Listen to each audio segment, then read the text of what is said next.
It seems Australians are pre-programmed to vote. More Australians took part in this survey than Brexit, the Irish referendum on same-sex marriage, or the US presidential election. The turnout figures suggest that despite concerns millennials and Gen Y have never even used a postbox, they did take the opportunity to have their say. More than 70% of 18 to 34-year-olds returned their ballots. But the highest turnout rates were among older Australians. In those aged 65 and above, the return rate almost hit 90%. And of men and women across the country, it was females more likely to vote. The ACT is the most progressive part of the country, returning a yes vote of 74%, followed by Victoria at just under 65%.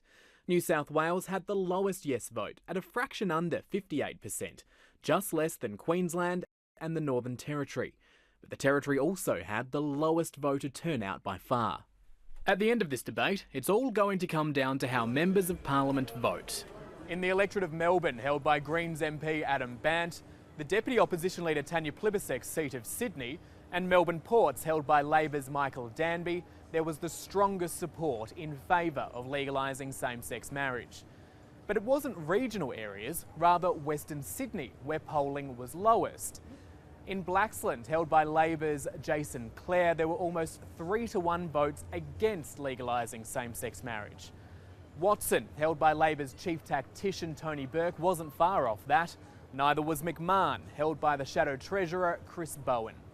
3 Labor MPs who've said they will vote in favour of legalising same-sex marriage, clearly out of touch with the views of their electorates. There was only 3 electorates in Queensland which recorded no vote majority. The other 14 electorates with a no vote majority were all in urban areas, 12 in Sydney, 2 in Melbourne, and all of those were electorates with very high concentrations of people from a non-English speaking background. And what about some of the highest profile campaigners? Tony Abbott's seat of Warringah have voted 75% in favour. Andrew Hastie's West Australian seat of Canning voted 60%. And on the yes side, Warren Inch's North Queensland seat of Leichhardt voted 63% in favour. The ABC's checked with all the politicians in this place. 76% of lower house members have said they'd back a same-sex marriage bill. 73% of senators have said the same. What'll happen now is the debate in Parliament. There were 2 Liberal bills, both drafted by senators. WA Liberal Dean Smith's bill had considerable support, even from Labor. Victorian Liberal James Patterson's didn't, so he dropped it. The Smith bill was introduced just hours after the survey results were released. Whether the bill can pass Parliament before Christmas, which is the Prime Minister's desired deadline, remains to be seen.